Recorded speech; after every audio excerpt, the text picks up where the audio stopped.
Hello mga kamaniwise! Welcome back to my channel. In this video, pag-usapan natin ang top 3 REITs, ang A-REIT, RCR, and C-REIT. We will look at how they've performed sa third quarter ng 2025 and ano yung plans nila going forward. Sulit pa rin bang mag-invest sa tatlong REITs na ito?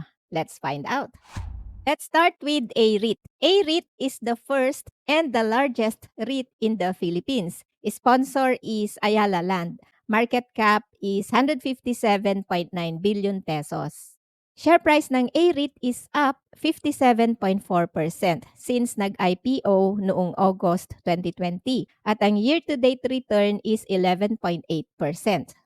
Currently, A-REIT has a total asset value of 139 billion pesos from 117 billion noong 2024. A-REIT has diversified beyond office spaces by increasing its exposure to retail. Yung office properties from 76% noong 2024, now bumaba to 68% ngayong 2025. Retail grew from 11% to 19%.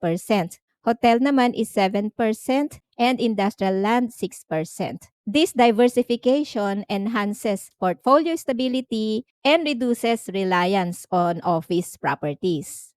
In terms of location, nag-diversify din siya. Makati is now 48% from 62% noong 2024 and lumaki ang Cebu 18% from 12% noong 2024, 16% in other parts of Metro Manila, 10% other parts of Luzon, and 8% other Vismin areas. A-REIT's AUM has grown significantly since 2020, reaching 139 billion pesos from 27 billion pesos noong 2020. This significant growth is a result of continuous portfolio expansion. Ngayong 2025, 21 billion pesos worth ng prime assets sa Visayas at Mindanao ang nadagdag sa assets ng A-REIT. This includes itong 4 na prime properties in Cebu, 2 properties in Davao, and 2 properties naman sa Cagayan de Oro. Out of the 8 properties, may 4 na nakaset up as asset share swap with leaseback. Ibig sabihin, kahit si A-REIT na ang bagong owner, Ayala Land will continue to operate the properties. In return, Ali will pay fixed rent to A-REIT with 2.5% annual escalation for 25 years.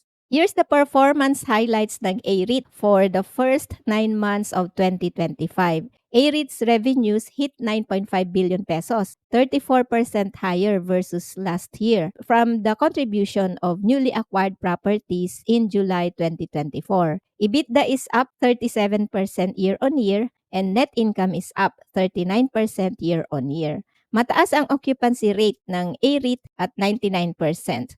Portfolio size is 4.3 million square meters. Mababa rin ang utang ng A-REIT with net gearing of just 1%. Ito naman ang quarterly highlights. Revenues, EBITDA, and net income are higher quarter on quarter due to new assets. Office occupancy rate remains healthy at 96%, 100% sa hotel and industrial lots, and 99% sa retail. The high occupancy rate of A-REIT ensures stable rental income. Overall weighted average lease expiry ay 20.1 years, which is very good. Office leases are typically shorter, 3.3 years for A-REIT, while the retail, hotel, and industrial lots are longer. Here's the quarterly dividends of A-REIT. Consistently growing ang dividend niya since 2020. Nagdoble ang quarterly dividend per share from 0.31 noong 2020 to 0.62 ngayong 2025.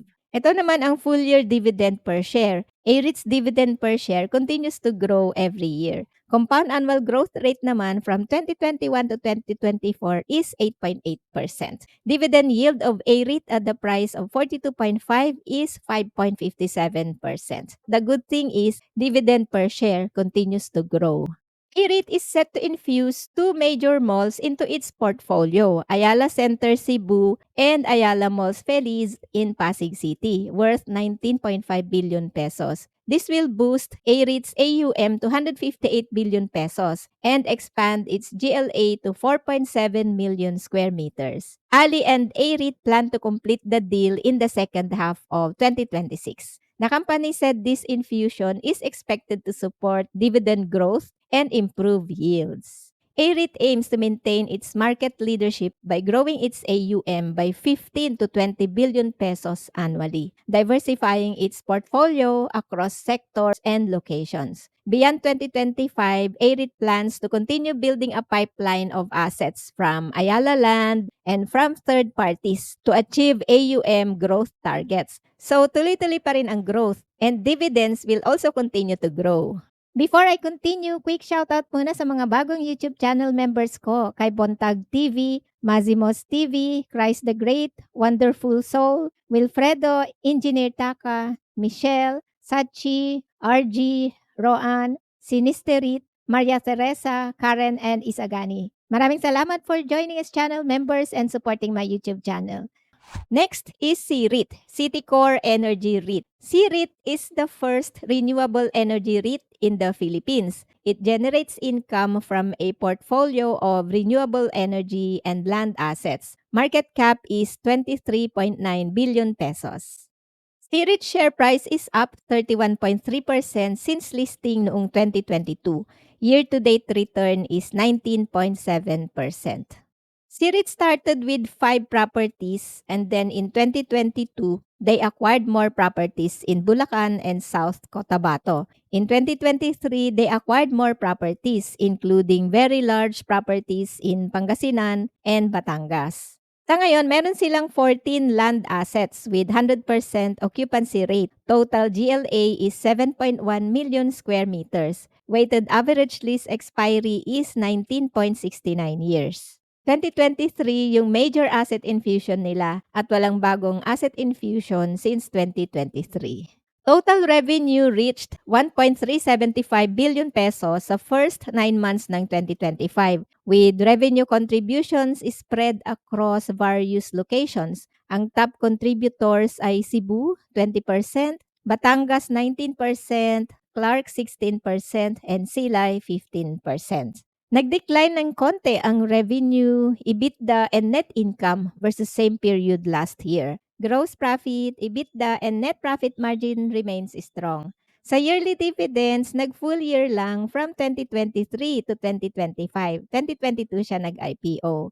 And from 2023 to 2024, nag-grow ang dividend per share ng 5.24%. And 2024 to 2025, 0.5% lang ang increase. Walang bagong asset infusion noong 2024 to 2025. Compound annual growth rate from 2023 to 2025 is 2.84%. Dividend yield at the price of 3.65% is 5.5%. Mababa na siya kasi mataas na ang share price ng CREIT. Here's the quarterly dividend per share. Nag-grow ang DPS from 0.035 noong 2022 to 0.049 ngayong 2025. Yung sa January 2026, 0.049 pa rin ang dineclare na dividend. So wala pa ring increase. Noong May 2023, nagbigay siya ng special dividend. And then yung May 2024 at 2025, ang dividend per share ay inclusive of variable lease income. Ito naman ang under construction na projects ng CREC sa CREIT-owned land. Batangas Properties 3 and 4 and Pangasinan Property 1. CREC is set to complete its first gigawatt by the end of 2025. CREC plans to construct 1 gigawatt per year for the next 5 years. This provides CREIT a clear roadmap for asset acquisition in the coming years. Next is RCR, Robinsons Land REIT, sponsored by Robinsons Land Corporation. RCR ang third REIT na nag-IPO in the Philippines. It had the largest REIT IPO at that time. Market cap is 156 billion pesos. Magkalapit na sila ni AREIT. Share price is up 21.8% since listing and year-to-date return is 36.18%. Just like AREIT, RCR's initial assets were primarily office buildings. And then, noong 2024, nagkaroon siya ng major expansion, acquiring malls and more office assets. Nag-expand ang portfolio size to 827,807 square meters. This year, RCR acquired 9 Robinsons malls from its sponsor, RLC. The inclusion of 9 malls expanded RCR's assets from 29 to 38. After the infusion, RCR's portfolio composition shifted from being primarily office focused to predominantly mall based. RCR still has a lot of room to grow in the future. It has a strong pipeline of potential future assets, including over 1.1 million square meters of mall space, more than 250,000 square meters of office space, around 300,000 square meters of logistics, and approximately 4,000 hotel rooms. RCR also remains open to acquiring third party assets as part of its long term growth strategy. RCR is continuously growing and it has a solid plan for future expansion.